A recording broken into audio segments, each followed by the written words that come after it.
दोस्तों, दुनिया में आराम भरी, सुकून भरी, कामयाब जिंदगी जीने के बस दो ही रास्ते हैं, पैसा या पढ़ाई।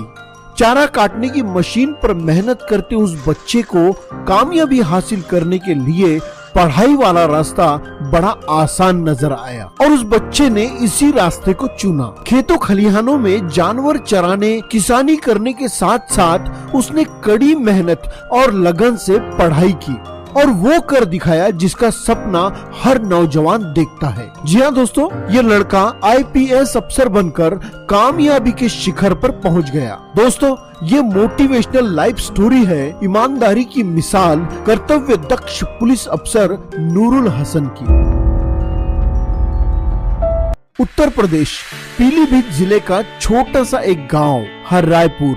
नूरुल हसन का बचपन इसी गांव में गुजरा। एक मिडिल क्लास परिवार में जन्मे नूरुल को अक्सर अपने माली हालत पर तरस आता, लेकिन वो जानते थे पढ़ाई के जरिए ही हालात बदले जा सकते हैं, कामयाबी हासिल की जा सकती है। इसीलिए नूरुल हसन बड़ी ही शिद्दत से पढ़ाई करते रहे। Guru Nanak higher secondary school से उन्होंने 10वीं में टॉप किया। बरेली के मनोहर भूषण इंटर कॉलेज से 12वीं पास की और एएमयू से बीटेक पूरा करने पर दो छोटे भाई और फैमिली को सपोर्ट करने के लिए उन्होंने एक प्राइवेट कंपनी में नौकरी की। एक साल बाद भाभा एटॉमिक रिसर्च इंस्टीट्यूट का एग्जाम दिया, पास हुए और बतौर न्यूक्लियर साइंटिस्ट नियुक्त हुए। नूरुल हसन यूपीएससी में किस्मत आजमाना चाहते थे, लेकिन वो जानते थे ये आसान नहीं है। वैसे लोगों ने उनका कॉन्फिडेंस कम करने में कोई कसर नहीं छोड़ी। कहा कि आप तो मुस्लिम हो और आईएएस आईपीएस में मुस्लिम का सिलेक्शन नहीं होता। किसी ने कहा कि यूपीएससी हिंदी मीडियम से पास नहीं किया जा सकता। खैर, इन बातों से नूरुल हसन जरा भी नहीं डगमगाए, मेहनत करते रहे और यूपीएससी के पहले अटेम्प्ट में वो प्रीलिम्स भी पास नहीं कर पाए। सेकंड अटेम्प्ट में प्री और मेन पास किया, लेकिन इंटरव्यू पास नहीं कर पाए। दिल में ख्याल आया कि लोगों की कहीं बातें कहीं सच तो नहीं, लेकिन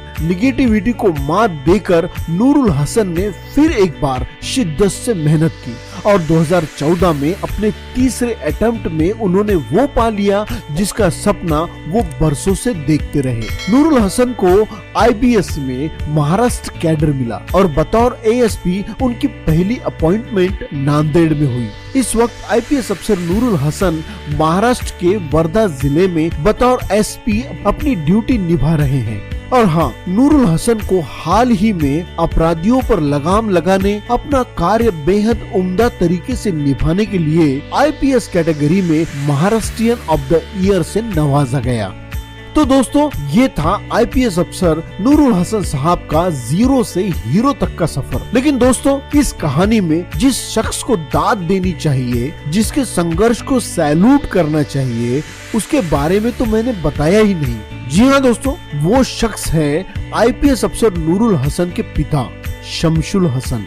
अपने बेटे की पढ़ाई के लिए शमशुल हसन ने अपनी जमीन बेच दी, गांव का घर बेचकर बरेली की झुग्गी बस्ती में रहने लगे। लाख मुश्किलें उठाई, लेकिन अपने बच्चों की पढ़ाई पर खासा ध्यान दिया। और देखिए ना, उनका बड़ा बेटा नूरुल हसन आईपीएस अफसर, दूसरा बेटा जहीरुल हसन एमबीबीएस डॉक्टर और सबसे छोटा बेटा वसी हसन इलेक्ट्रिकल इंजीनियर है। क्या बात है। कचहरी में चपरासी की नौकरी करने वाले शमशुल हसन साहब ने अपनी मुट्ठी भर कमाई से अपने बच्चों को आसमान खरीद कर दे दिया। तो ऐसे पिता को एक सैल्यूट तो बनता है। वैसे अपने पिता की मेहनत की कदर करने वाले नूरुल हसन को अपनी माली हालत की वजह से पढ़ाई में कई दिक्कतें आई, लेकिन उन्होंने पढ़ाई का दामन नहीं छोड़ा। बीटेक की पढ़ाई भी करते रहे और फीस भरने, अपना गुजारा करने फिजिक्स और केमिस्ट्री की ट्यूशन क्लास भी लेते रहे। दोस्तों, कहते हैं जहाँ चाह है वहाँ राह है। एक जमाने में नूरुल हसन की न्यूज़पेपर खरीद पाने की हैसियत नहीं थी। दूर कहीं ढाबे पर जाकर वो पेपर पढ़ा करते। लेकिन देखिए ना, आज उन्होंने हालातों से लड़कर जिंदगी को गुलजार बनाया है। खेतों खलिहानों में किसानी से लेकर आईपीएस अफसर तक का सफर तय करने वाले आईपीएस अफसर नूरुल हसन साहब को दिल से सलाम।